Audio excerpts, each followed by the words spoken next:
And now on to our final presentation for the day on the Museum of Art and Photography, to be delivered by industrialist, philanthropist, and art collector Abhishek Podar.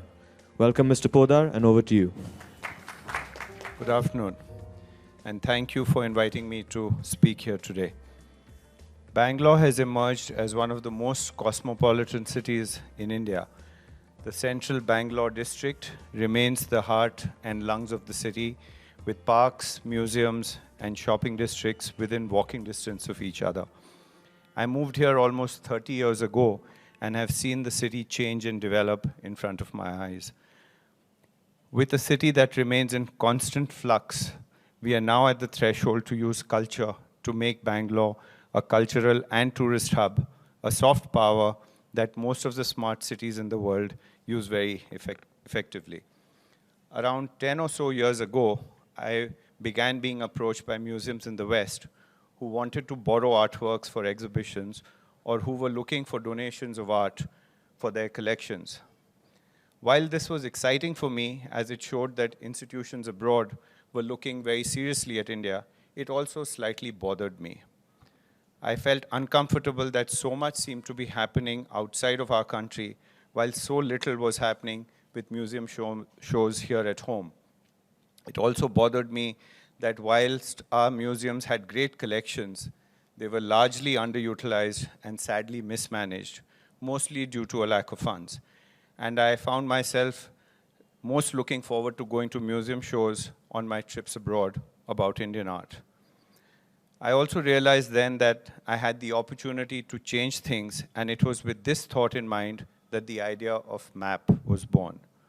In 2011, I helped establish the Art and Photography Foundation, my very first step in what has been a long and interesting journey, and now 8 years down the line, culminating finally in the opening of the Museum of Art and Photography, or MAP, in Bangalore next year.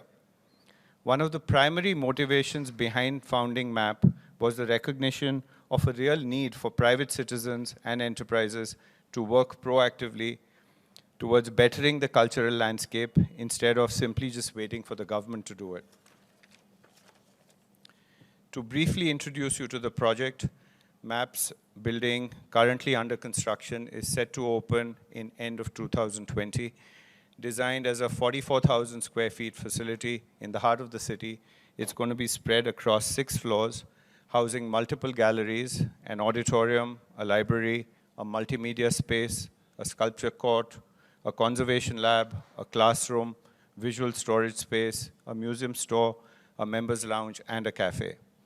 Within the vicinity of other cultural institutions like the Science Museum, the Government Museum, in fact, it's directly across the road from there, Cubbon Park and the aquarium. It's literally within walking distance of the metros and on the public transport route on Kasturba Road. We hope that with this, we would make this district one of the most prominent cultural destinations. To help us achieve all this and more, we are also thrilled to announce that recently we've just got our new museum director, Kamini Sani, who's with us here. She's just joined us from the CSMVS, formerly the Prince of Wales in Bombay, where she headed the modern and contemporary wing. That's what the museum is going to look like. And currently we are between our ground and first floors. What are museums without their collections? And MAP has a growing collection that includes over 18,000 works of art, predominantly from the subcontinent, ranging from mediums and time periods, roughly from the 1st century to the present. These have been organized into 6 key areas. We have folk and tribal art, textile, craft and design, popular culture, photography, pre-modern art, and modern and contemporary art. We've also been extremely fortunate in people providing not only financial and in-kind support to the museum, but also donating artworks and entire collections to our care and cause.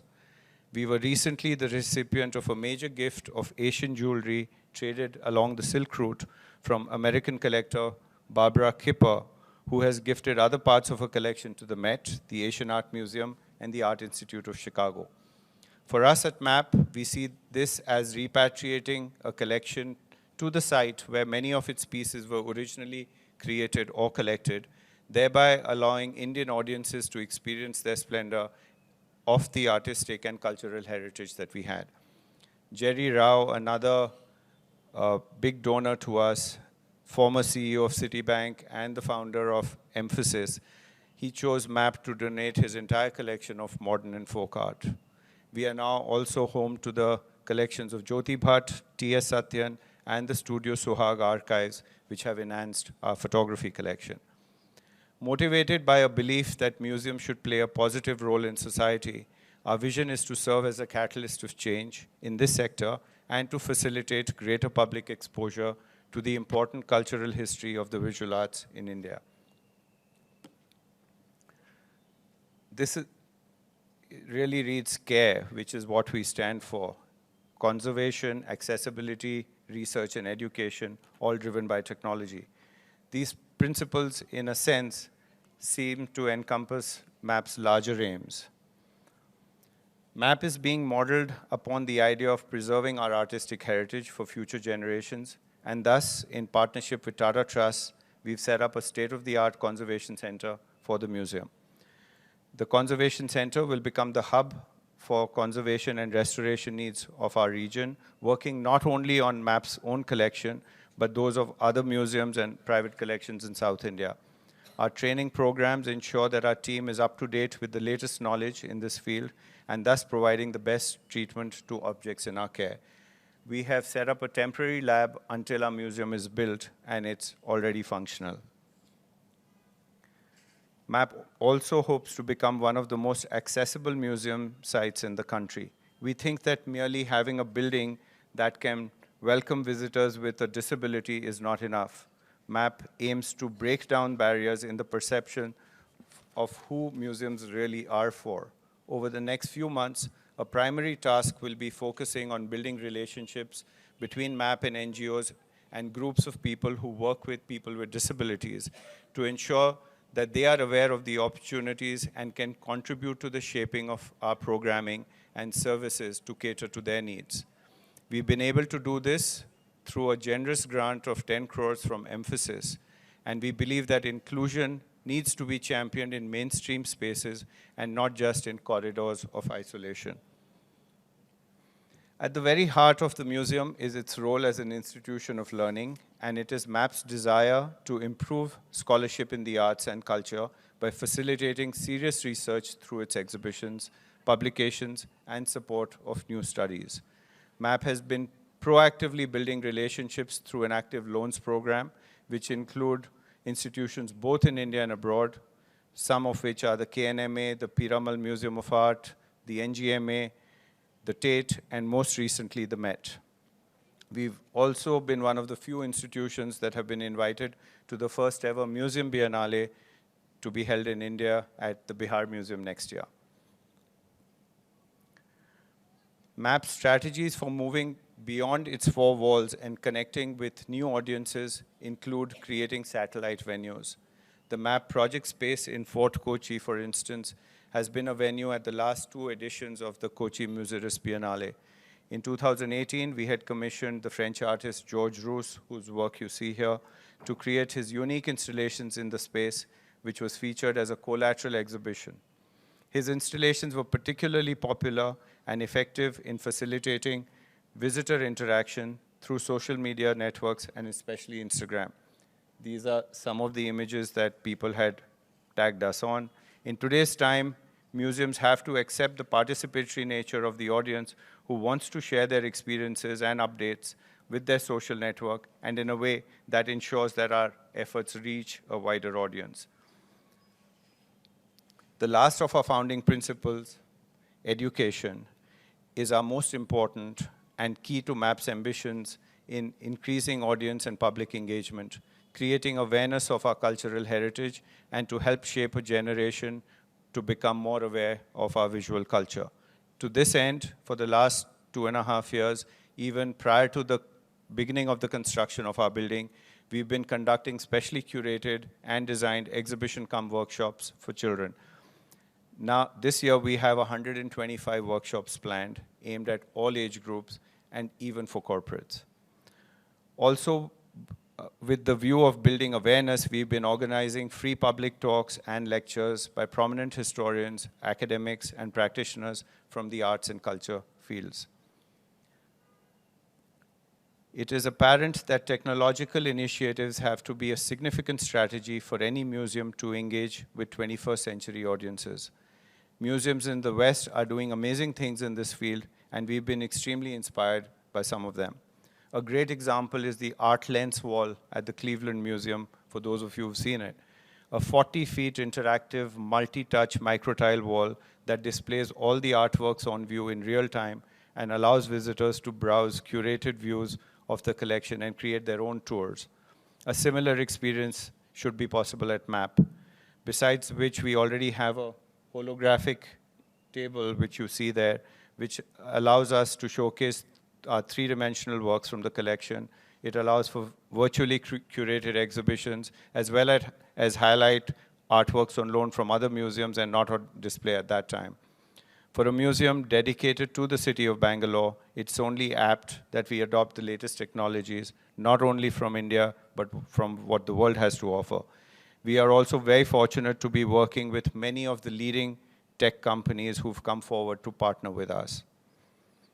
When MAP was first envisioned, the idea was largely only to house, preserve, and present a great collection so that more people would have the opportunity to look at art, and we began to work concretely towards building the museum. However, that goal somewhat changed and moved over time.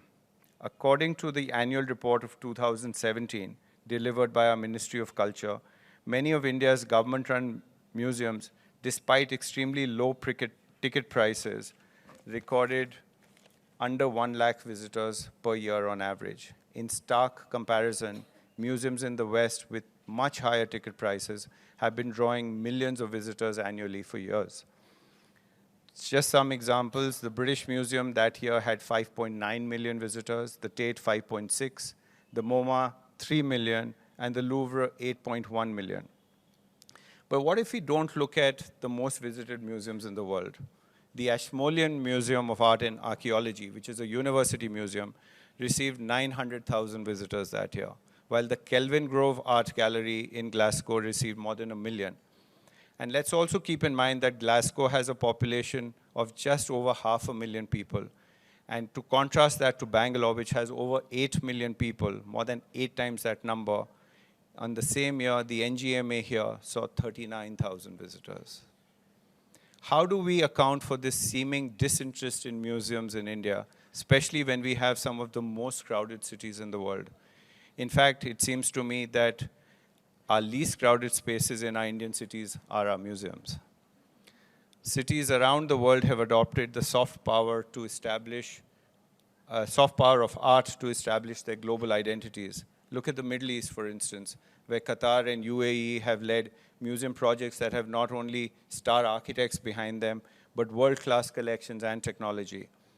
The cultivation of museums in this region has led to an increase in tourism and encouraged the museum-going culture. The Guggenheim in Bilbao remains one of the best examples of economic revival, where a disbanded industrial town has been revived as one of the most visited destinations in the world. Much closer to home, the Kochi Muziris Biennale has directly influenced the earnings from tourism. This reminds me of a meeting I had with Michael Bloomberg on the project, and after hearing about it, he says, culture attracts capital much faster than capital can ever attract culture. And he gave exactly the example of the Middle East, where they have all the capital in the world, but they are having to buy their culture. And he said, in contrast, India has all the culture in the world, but is not doing anything about it. MAP remains integral to Bangalore, as any museum should be to a city's growth, and not only economic growth, but through its agency to transform the lives of the people there. We have embarked on a challenging task bringing MAP to Bangalore, and I hope you will join me in putting Bangalore on the cultural map of the world. Thank you.